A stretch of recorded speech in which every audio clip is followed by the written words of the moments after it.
Buen día. A continuación expondremos la sistematización de experiencias realizadas acerca de la relación entre alteridad y educación.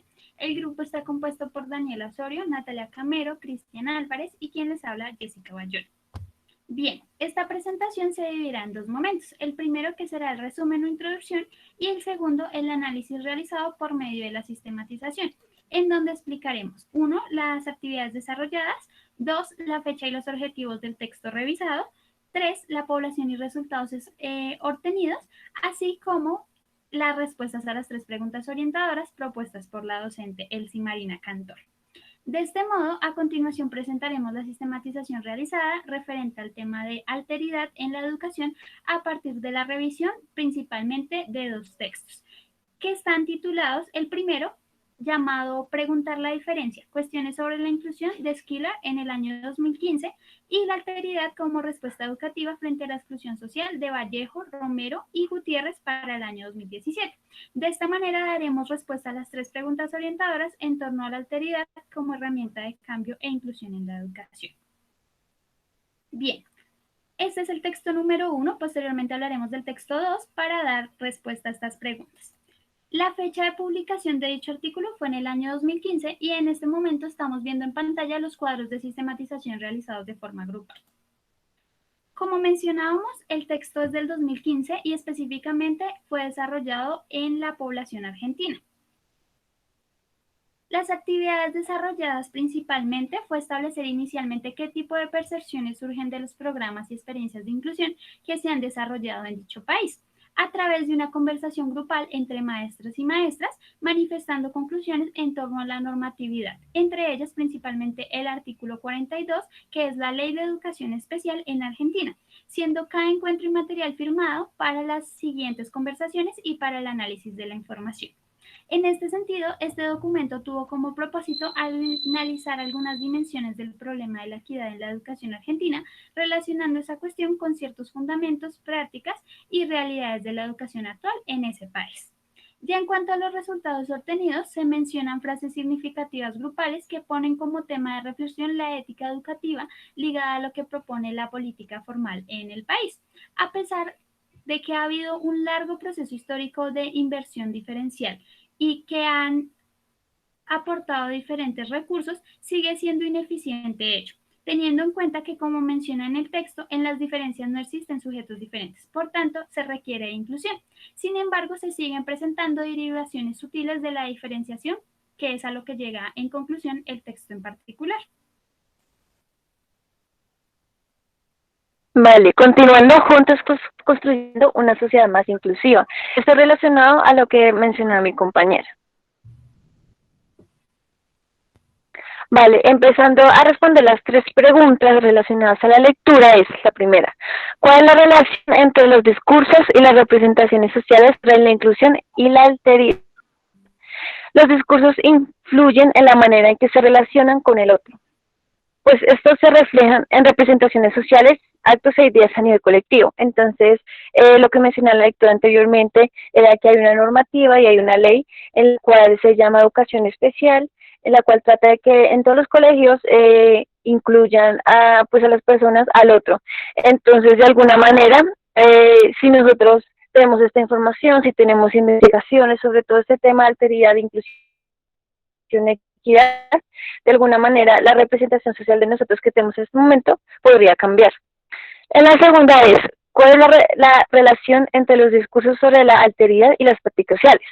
Esta posibilita una conversación profunda y honesta sobre los sentidos implicados en el reconocer al otro y su experiencia en las instituciones educativas.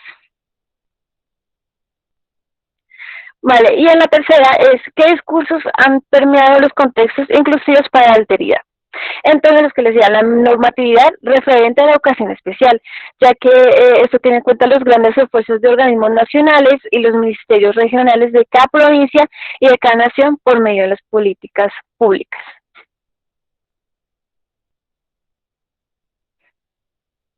Bueno, en observaciones, el texto nos remite a comprender la existencia de la voluntad que existe por parte del gobierno, el profesorado y la sociedad en general para mejorar en el contexto educativo. Ya hablando de esta voluntad, investigaciones y normativas que hay, A pesar de eso, ha sido bastante complicado en este contexto, en esta lectura, de que haya una posible inclusión o posible inclusión en la metodología de todos los colegios para poder tener diferentes escuelas especiales.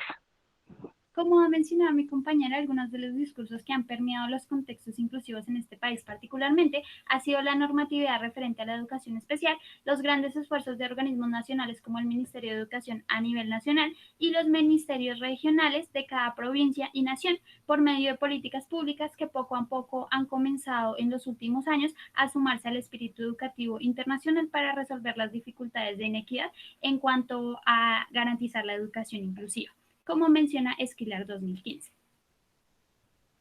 Bueno, el segundo texto que revisamos, como ya lo nombramos anteriormente, se llama La alteridad como respuesta educativa frente a la exclusión social. Este texto fue publicado por Romero, Gutiérrez y Vallejos en el año 2017. Este texto fue publicado por la Universidad de Murcia en Madrid, España. Y bueno, algunas de las actividades principales o desarrolladas en este texto fue explicar la importancia de la educación acerca de la inclusión en la sociedad actual, haciendo énfasis en la falta que hace actualmente y lo que implica no incluirla en la educación formal. Como ya lo nombré, la fecha fue en el 2017.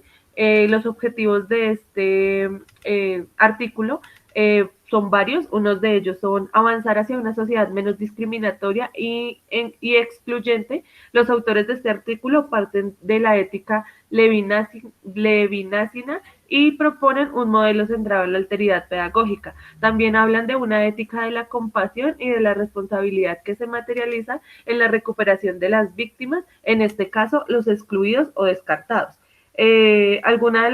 Educar, o sea, una frase me pareció muy interesante, es educar para la inclusión implica necesariamente responder del otro como alguien concreto, vulnerable y necesitado. Y desde esta nueva perspectiva, la dimensión ética de la educación se ve reflejada en un estilo de vida guiado por los valores morales y dentro y fuera de las aulas.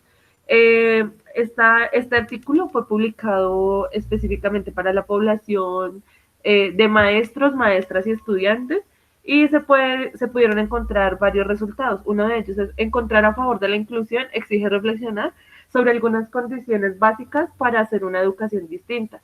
Y otra es que la acogida del otro no puede confundirse con una actitud acrítica de lo que está pasando, haciendo oídos sordos a las demandas de los que no tienen voz. Para acoger antes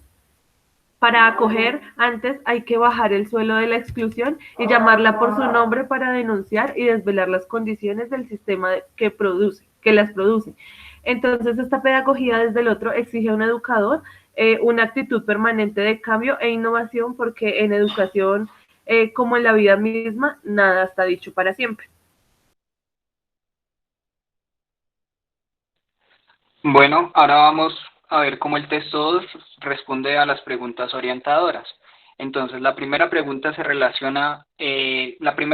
responde a la relación entre los discursos de las representaciones sociales sobre la inclusión y la alteridad.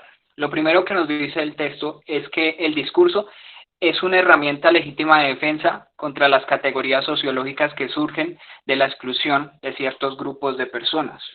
Entonces, es una herramienta de defensa, pero también es una herramienta de daño si no se utiliza de la manera adecuada. Entonces, para utilizar el discurso de manera adecuada, el discurso no se debe quedar solo en eso, sino que en la pedagogía este discurso debe ser llevado a la práctica para evitar la exclusión. Entonces, la alteridad no se queda solo en las palabras, sino que se lleva a más que eso, llevándose a la práctica, llegando a reconocer a la otra persona como un ser discurso distinto a través de la práctica de la alteridad.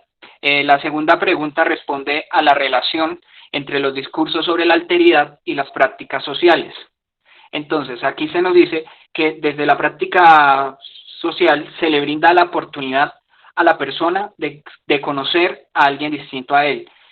Nosotros cuando estamos inmersos en una aula de clase, nos vamos a encontrar individuos diferentes, con culturas diferentes, y pues la idea de esto es que junto con estas personas que son diferentes a nosotros, construyamos un camino. Entonces, la práctica de lo la de alteridad desde lo pedagógico se da de esta manera. La tercera pregunta responde a ¿qué discursos han permeado los contextos inclusivos para la alteridad?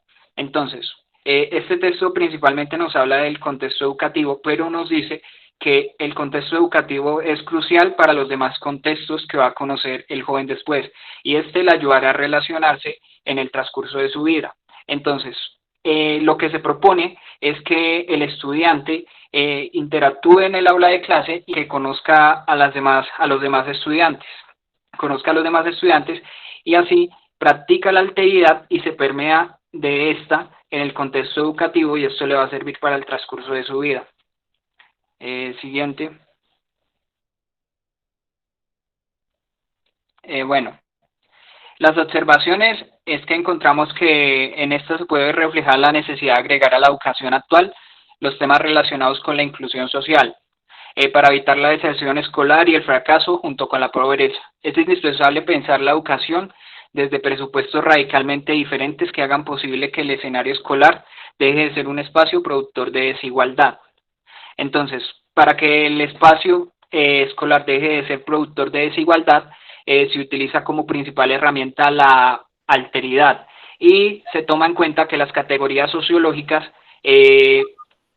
como tal identifican, pero no son necesarias para las personas, en el hecho de que muchas veces terminan siendo solo etiquetas, y deberíamos mirarlo desde una mirada desde la alteridad, que nos ayudaría a descubrir que en el otro lo distinto nos ayuda a construir.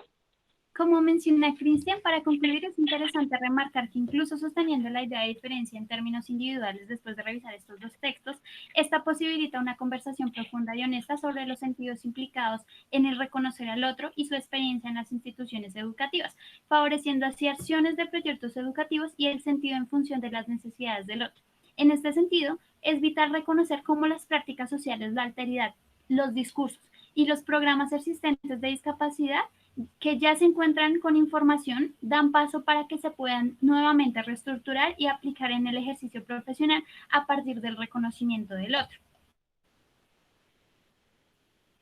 Aquí encontramos las referencias. Muchas gracias.